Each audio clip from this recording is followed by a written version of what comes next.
pinag-uusapan ho natin kanina, yung pong patuloy na pagdami ng mga insidente ng away, suntukan, sabunutan, bugbugan sa loob ng mga paaralan.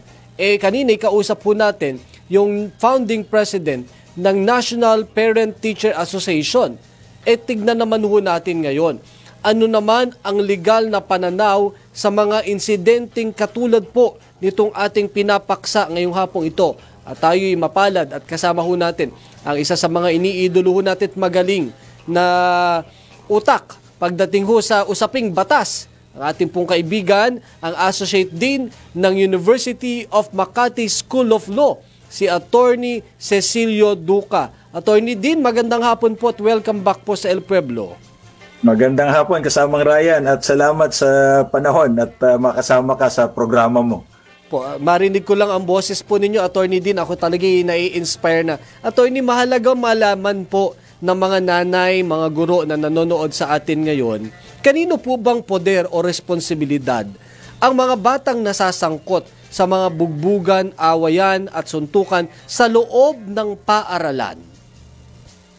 Actually, may pagka ipinasok mo na sa eskwelahan ng isang bata, Opo. Yung mga administrador at mga guro, meron silang tinatawag sa family code na special parental authority. Sa Latin, ito yung in loco parentis principle. Opo. Na meron silang obligasyon at tungkulin na pangalagaan. Kasama na yung pagdidisiplina doon sa mga bata, pero syempre may limitasyon yung pagdisiplina dahil hindi ho po pwede yung child abuse, lalo na yung physical punishment. Opo. Pero sa mangyayari sa bata, may obligasyon ho itong mga adults na merong custody at responsibility dito sa mga estudyante at mga batang ito. Opo. Kayo po ay mismo, kaya po minarapat namin, Attorney Dean, sa mga nanonood sa atin. Si Attorney Dean po ay, kayo po ay isang edukador, Kayo po ay head ng College of Education din at kayo po ay naglilingkod sa mga paaralan at universidad sa maraming panahon at nagtuturo.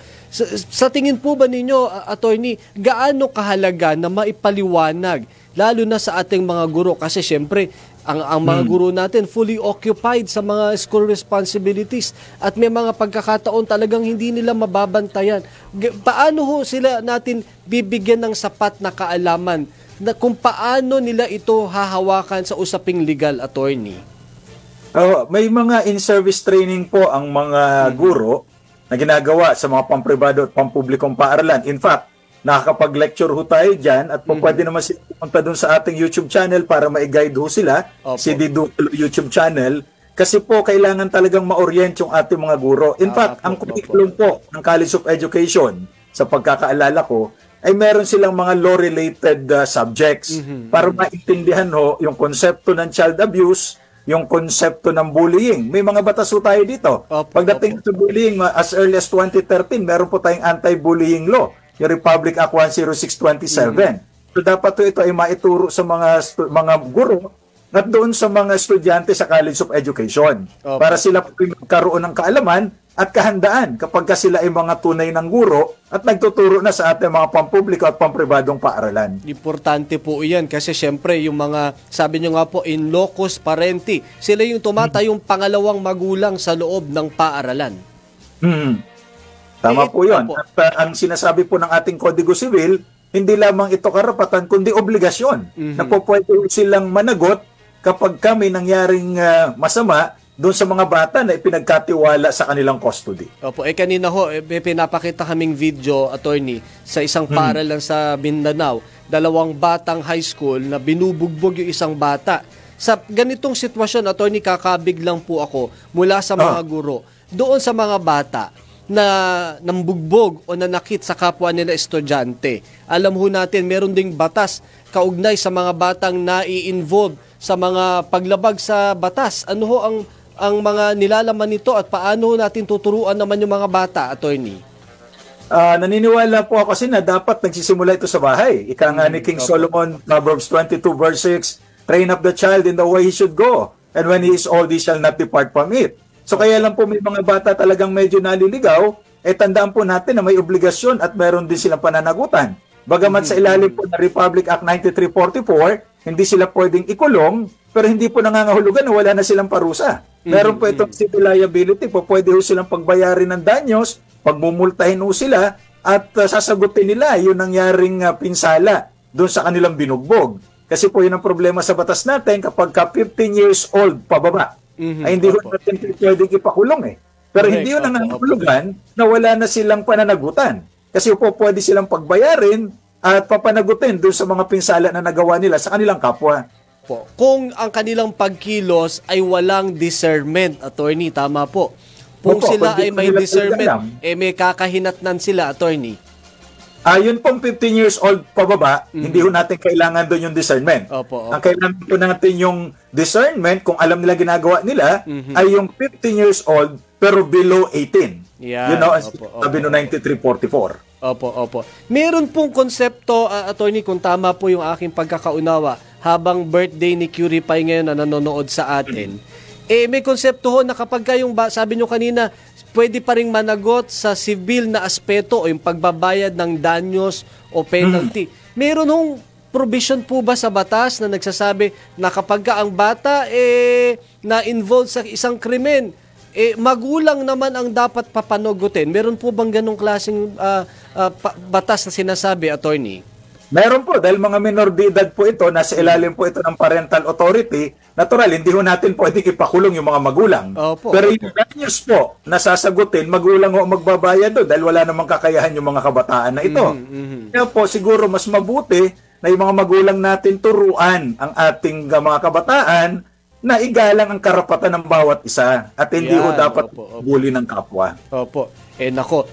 Ako para lamang po maunawaan, may mga estudyante rin na nanonood at nakikinig sa atin. Kasi kadalasan, suntukan, bugbugan, sabunutan habang nandiyan si Kagawad Jeric. Attorney, meron ho bang pagkakaiba yung sinasabing slight physical injury, serious physical injury, para po maunawaan at ano ang kaukulang parusa sa mga ganitong sitwasyon, attorney? Depende po. Ang sinasabi ho sa ating revised penal code, ito ay slight physical injuries pag hindi lalagpas ng 10 araw yung pagkaka-ospital. So pag umaabot na ho ng mahigit sa 10 araw ang pagkaka-ospital at ayon ho ito doon sa determinasyon ng mga medical experts, pwede ho itong maging less serious o serious physical injuries na. At may pagkakulong yan ranging from 1 month up to 6 months o up to 3 years, up to 6 years. Depende ho kung ano ang maikaso at kung ano mapapatunayan ng ebidensya sa korte. Nako, mabigat-bigat kaya talagang dapat magdalawang isip tayo. Ang problema po natin, attorney, alam ko po marami kayong mga estudyante ng mga nakaharap. Kadalasan ho sa mga batang involved sa ganito, may problema rin sa loob ng tahanan, attorney. Ayun nga po ang problema diyan kasi hindi ho magiging violente ang isang bata kung hindi niya ito nasaksihan sa kanyang komunidad o sa kanyang bahay. Kasi kaya po talagang dapat ito ay sabi nga ng isang African proverb, it takes a village to raise a child. Hindi lamang po yung eskwelahan, kasi minsan nagtuturuan po ba't hindi yan itinuro sa bahay nyo? Sabi naman ng bahay, ba't hindi yan tinuro sa eskwelahan? So nagtuturuan. Dapat po ito ay collective effort para matrain yung mga bata. At tandaan po natin ang eskwelahan, kapag ka may nabuli ho sa loob ng paaralan at walang ginawa na aksyon ang eskwelahan, pwede hong pagbayaran din ng eskwelahan. Meron ng desisyon ng Korte Suprema, kung mabanggit ko lang, nitong January 20, 2025. Isa pong private school somewhere in Pangasinan, tinahon natin babanggitin yung pangalan ng eskwelahan, pinagbayad po ng actual damages na 300,000 pesos, plus moral damages na 200,000 plus attorney's fees kasi po may isang bata na nabuli ng 2 kaklase sa loob ng classroom. Sinuntok po, mga 6 na suntok daw ang natamo. Isinumpong si Square as a teacher, yung teacher naman dahil po sa ilalim ng DepEd Order number 40 series of 2012, yan yung tinatawag na Child Protection Policy. So isinumpong doon sa kanilang school head. Ang problema, parang walang masyadong nagawa yung school head, kaya mga magulang ng batang nabuli, nagdemanda. At dinama yung paaralan. Matapos po yung mahabang panahon ng paglilitis, pinagbayad po yung paaralan ng danyos doon sa mga magulang ng bata na nabuli sa loob ng eskwelahan mismo. So pwede rin po pala sa mga ganyang sitwasyon pwede rin papanagutin yung administrasyon ng paaralan sa mga insidenteng ganito. Pwede po, pag wala ho silang ginawang karampatang aksyon, para maituwid o mabigyan ng karampatang parusa yung bata o mga bata na nambuli ng kapwa. Pero alam mo, kasamang Ryan, sa pag-aaral nitong EDCOM, yung Congressional Commission on Education, nabasa ko yung kanilang pag-aaral, ang Pilipinas ang lumalabas na bullying capital of Asia daw. Opo, kawawa naman tayo. Habang may problema pa tayo sa ating mga literacy at competency, dumadami. Nanonood ho sa atin, Attorney Dean, si Ate Rose at si Karen, ganun din si Kagawad Abatay. Binabanggit ho ninyo yung tama ho bang sabihin vicarious liability yan ng paaralan? Pwede naman po, subsidiary liability o vicarious liability. Kasi po ito ay ayon naman sa Article 2180 ng ating Civil Code, na itong mga eskwelahan na ito ay mananagot, ang sabi doon, teachers, heads of establishments of arts and trade shall be liable for the damages caused by their pupils or students so long as they remain in their custody. So kung nasa custody po nila at may nangyaring masama, pwede silang papanagutin. At bagamat wala akong pagkakulong ito, ay pagbabayarin mo sila ng danyos dahil may kapabayaan. Yung mga school sanction po ng mga activities, halimbawa, hindi sa loob ng paaralan, pero ito ay school sanction o meaning ang eskwelahan ang mayroong kinalaman sa activity kahit sa labas ay may pananagutan ang paaralan, Attorney. Ay meron po, dahil ito rin po ang sinasabi ng Korte Suprema doon sa Angeles versus Sison, na kaso noong 1982 pa ho ito. Pero sinasabi ng Korte Suprema, may obligasyon ang eskwelahan at may karapatan din naman na disiplinahin ang mga estudyante habang nasa loob ng campus. Pero pwede rin outside the campus for activities authorized by school. Kasama na po yung field trip dyan. At yung iba ho mga paaralan na mga walang PE facility o physical education, nagbabasketball sa mga covered court ng mga barangay. Pero activity ng school po, pwede ring managot ang mga guro't paaralan, Attorney. Ay pwede po, sapagkat ito po ay school-sanctioned activities. Nako. So kaya may pananagutan po ang paaralan. Opo. Pero sabi niyo po kanina, as long as they are under the custody of the school or the administration of the school, meron ho bang perimeter line o area yung pananagutan ng isang paaralan o ng mga guro o mga principal, kung halimbawa sa labas ng paaralan, uwian, doon nagkaroon ng suntukan, kung natatandaan ho ng mga kababayan natin, tulad ni Nick Morales, nung sa isang paaralan sa Quezon City, paglabas ng bata, inundayan ng saksak ng kapwa estudyante. Meron ho bang responsibilidad pa sa labas ng paaralan habang uwian, o hindi naman aktibidades ng paaralan? Meron ho bang pag 50 meters, sako pa ng paaralan? Meron ho bang ganun, Attorney Dean? Wala pong sinasabi ang ating batas at mga desisyon ng Korte Suprema kung ilang metro yung layo. Pero sinasabi po, kung ito ay within reasonable distance, pwede po natin. Kasi kahit na lumabas na yung bata, may mga desisyon ng Korte Suprema na hindi pa natatapos yung obligasyon ng paaralan. Kaya po may mga private schools na nire-require talaga nila na may sundo yung mga bata bago nila payagang lumabas. Kasi ano nangyari? Kaya may pananagutan po ang paaralan dito. Kasi po, kasama yan doon sa obligasyon nila. In fact, may desisyon pong bago ang Korte Suprema na kahit na pumunta lang yung bata sa school, tapos na ang semestre, o hindi pa nagsisimula, pwede rin silang papanagutin doon.